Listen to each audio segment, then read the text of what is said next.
In this video I'm going to show you how you can easily hide messages on WhatsApp.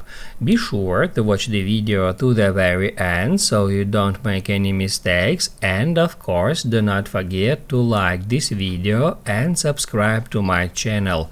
Thanks guys. So let's get started, and first off, open up WhatsApp app and then go to chats. Then just scroll down until you find a conversation you would like to hide. Let it be that one, and then we can just swipe to the left and select archive. What that will do, that will hide that conversation from your chats, and that conversation will be moved to archived.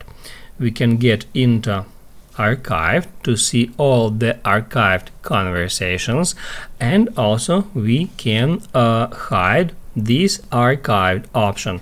If we go to settings and then chats, we can turn off keep chats archived, and if we go back we can see that archived is now gone. To show it up again, just swipe down and it will come up. If you want to unarchive some conversation, we can easily do so. Just swipe to the right and then tap at unarchive. That will move that conversation back to your chats. Now you can write down in the comments below if you have any questions about that tutorial. Hit the like button if you like that video, and see you in the next one.